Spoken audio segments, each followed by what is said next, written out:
Hi guys, how are you? And welcome to my Tuesday Talks. Today's topic is the 6 myths of bodybuilding or resistance training. So we're gonna go over all of those and see if they are true or they are just myths. Let's get started.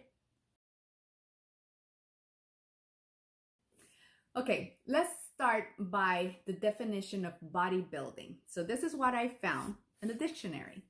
Bodybuilding is a regimen of exercises designed to enhance the human body's muscular development and promote general health and fitness.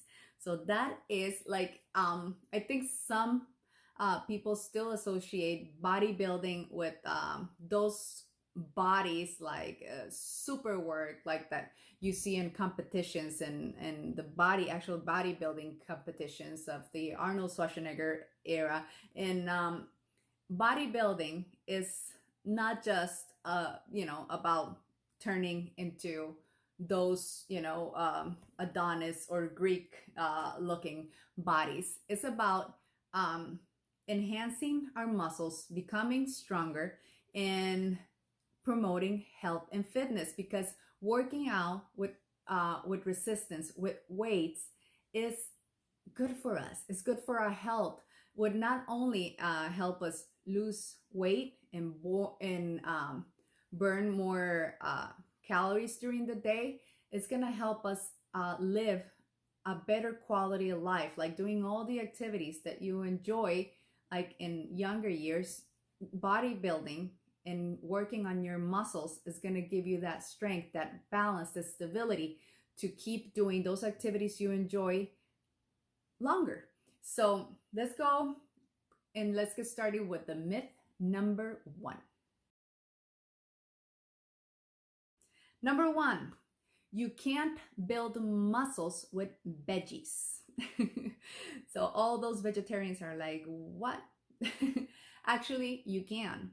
Yes, you can. And because veggies are filled with slow digesting carbs, minerals, and vitamins, and they build muscles. And it's a myth that the muscles respond better to the animal protein. That is a myth.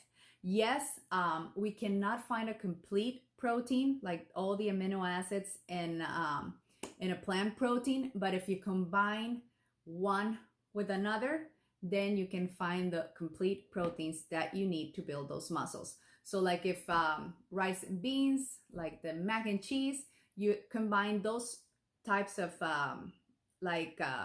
proteins together, and then you can actually find those complete proteins.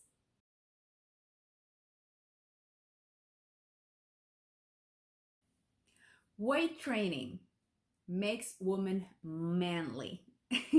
And I know this is a concern, and it was for me years ago, and I stayed away from weights for a long time because like, oh, I don't want to become all muscular. And I still get comments that are like, oh, I'm not sure, I'm scared, I'm gonna use light weights because I don't want to become too muscular. I have no idea how difficult it is to build muscles, so that for a woman it's not gonna happen.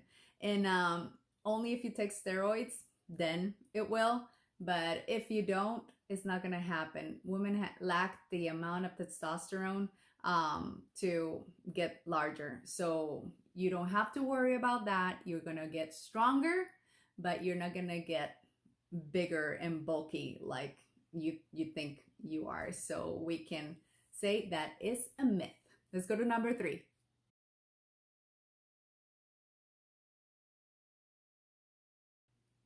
Number three, consuming a large amount of protein right after we work out is the best for muscle repair.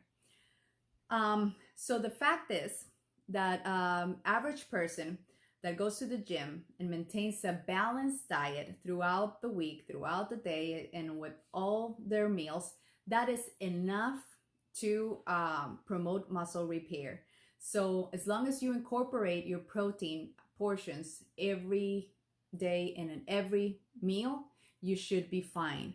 And a study from the Journal of International Society of Sports Nutrition They confirmed that there's no significant muscle increase or increase in muscle mass if the protein is taken just after a workout. So um, I've heard both sides, and I'm sure that with time there's going to be a definite answer to this, because there's still a lot of people that say, okay, no, you should take it between 30 and 60 minutes, because that's when the muscles, right after you work out, is when they're going to absorb the protein better, and then when you're going to repair and grow. But there are also studies that say there's no difference. So like with everything, it's up to you and what you can think or investigate about it. The important thing is to make sure that the total consumption of protein during the day is 1.4, between 1.4 and 2 grams of protein per kilogram of body weight. Let's go to number 4.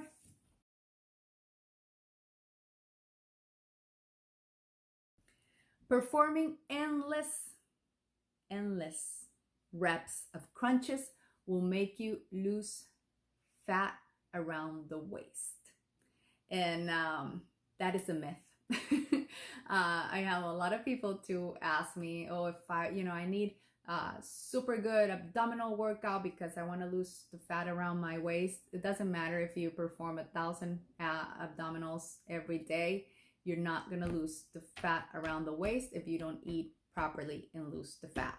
So you can you can build muscle and make your abdominal muscles like stronger and defined, and they'll be ready to pop once all that fat that is covering them is gone. So then you will have your abs, but the performing the crunches is not going to make them go away. Let's go to number 5.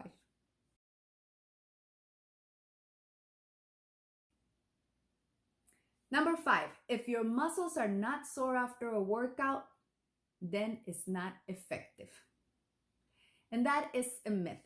We've all heard no pain, no gain, and that is not really true. What is called the DOMS, which is delayed onset muscle soreness, DOMS.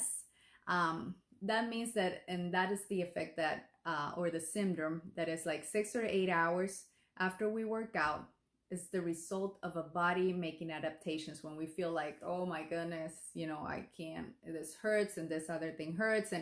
And this is like so evident, like when you start working out or when you start a new program or you increase your weights or you switch your repetitions, and your body responds. And yes, because you hit your muscles differently, you put more stress on them, and it's gonna hurt.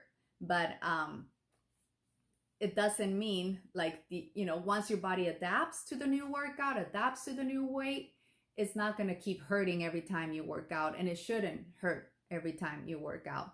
And so when we adapt and like when we switch and make different changes in our routines, then that's when we could be sore for sometimes a few days. But it doesn't mean that if you didn't get you weren't sore, you didn't work out effectively. That is a myth. And let's go to the last one.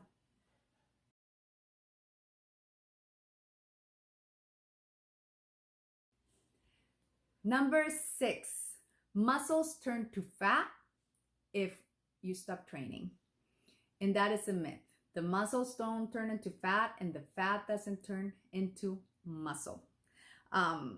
If training stops, muscles are going to shrink, and the body's going to become a little bit more soft, but the muscles never turn to fat, and the fat never turns to muscle.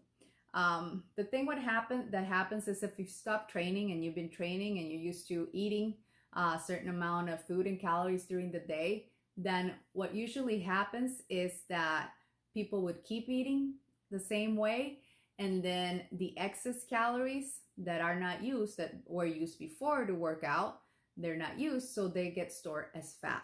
So we start getting these layers of fat, and the muscles will look smaller because they're covered with the fat, and we're going to be softer. So but it's not that, oh, my muscles are turning into fat. No, that's not gonna happen. So I hope this little talk of today help you guys clear up some of the like the myths or misconceptions you had about bodybuilding. As usual, thank you so much for spending this 10 minutes with me. I invite you to subscribe to my YouTube channel, Keisha Space Fit Fun Style. I have a lot of videos, workouts, and exercise tutorials too. So I hope you subscribe. Thank you so much for spending this time with me, and we'll see you next Tuesday. Have a great week. Bye.